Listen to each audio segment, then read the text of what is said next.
Good evening. The Travisbaumgardner case is a win for the Crown prosecutor and a win for a previously untested piece of law.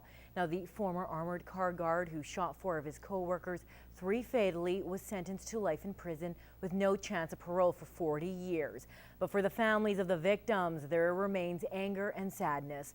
Now, longtime Lloydminster resident Vic Juba lost his great niece in the horrific attack. Kim Smith spoke to him today about yesterday's ruling. I couldn't imagine, if she'd had a life to live, where she would be 10 years, 20 years, 30 years from now.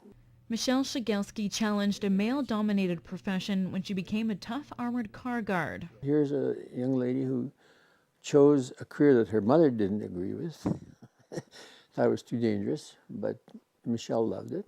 But she was also a romantic who wore lace and pearls at her wedding just 2 months before she was murdered at the age of 26. Michelle was a very vivacious, outgoing person. She wrote poems, she wrote short stories. She had all sorts of ideas of what life is going to be about. And, it's all gone. On the morning of June 15, 2012, Michelle and 2 other G4S guards were shot and killed by a co-worker while they were restocking a bank machine at the University of Alberta. As soon as Vic Juba heard the news, he called Michelle's dad. I said, Peter, I've been listening to the news, and he said to me, Michelle has been shot.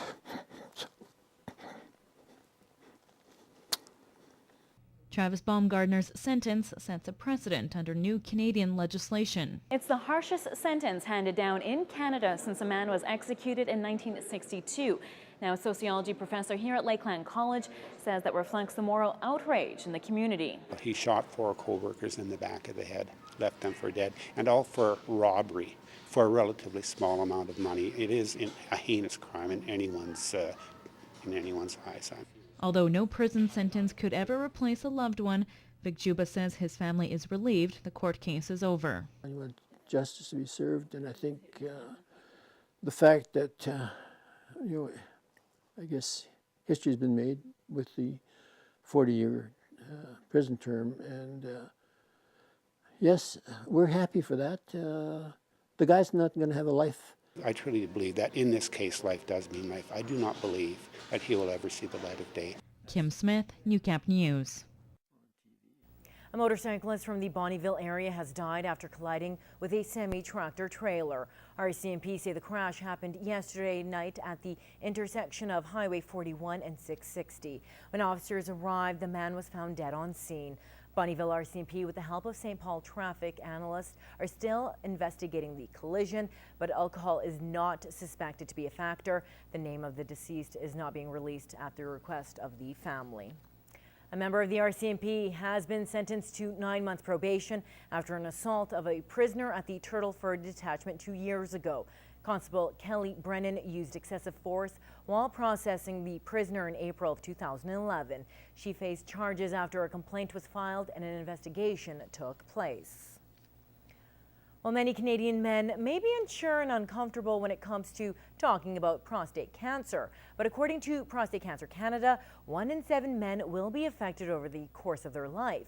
Now, Anna Stanzlau has more in this week's Healthy Living.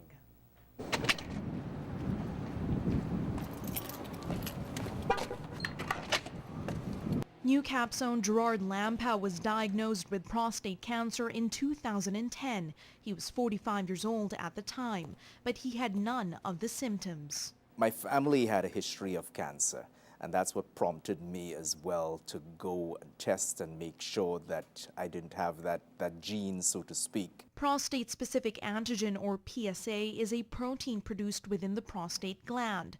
Prostate Cancer Canada released new guidelines suggesting men should take the test when in their 40s to detect the cancer early on. Having that early score gives us an opportunity to benchmark over time and see if the number moves.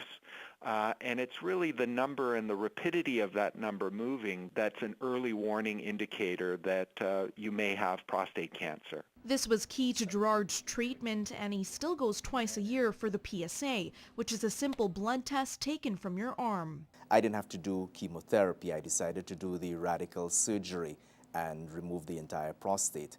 And over the last 2 years or so, I've been recovering from that. Rossi says the risk for prostate cancer includes a number of factors. The risk increases with age, as well as men of Black African or Black Caribbean descent has a bigger chance of getting the disease. Family history of the cancer and lifestyle are also factors. And if you're hesitant to take a digital rectal exam, it's recommended to at least do the blood test. We don't want to talk about it. We don't want to go to the doctor. We don't want to be tested. And what Prostate Cancer Canada wants to do is to raise critical awareness that will put control of your health in your hands and will save lives. And it's like one of those things that you just can't avoid doing. Guys, it's like changing the oil in your car. It's got to be done. Anna Stanislaw, Newcap News. Lakeland College has named its new president and CEO. Dr. Tracy Edwards will succeed outgoing President Glenn Charlesworth, who announced last month that he will retire in January. Dr. Edwards has been in post-secondary education for more than 25 years. She has worked at colleges in Alberta, Nova Scotia, Florida, and Michigan. Now, staff at Lakeland College say they're excited to have Dr. Edwards at the helm. Dr. Edwards is certainly a recognized person in the Alberta college system, and we're so fortunate that we were able to attract her to Lakeland College. We're looking forward to it. Lakeland College is going to move ahead in the next 100 years. Dr. Edwards is a senior academic leader with experience in organizational development, management, and teaching. Now, she is set to join the college on January 6th of next year. And speaking of these beautiful temperatures we've been seeing lately, it's hard to believe fall is just 10 days away. For Alberta farmers, the great forecast has allowed them to get up to speed with the harvest. Kyle Gallagher stopped by a farm near Kitscoty to see how things are progressing in this week's Ag Report. Brent Smith has lived on a farm his whole life and now works alongside his dad Richard in taking care of the family farm. The Smiths deal with cattle, but they also grow barley, canola, and wheat on about 1,000 acres of land in the Kitscoty area. We've just started combining. They're looking average to better than average. The rest of it, just from swathing, it looks pretty close to that. So far in September, we've been lucky to get some outstanding weather, and it's really been helping producers. At the beginning of the month, some Alberta farmers were as much as 2 weeks behind schedule, but they've managed to get caught up.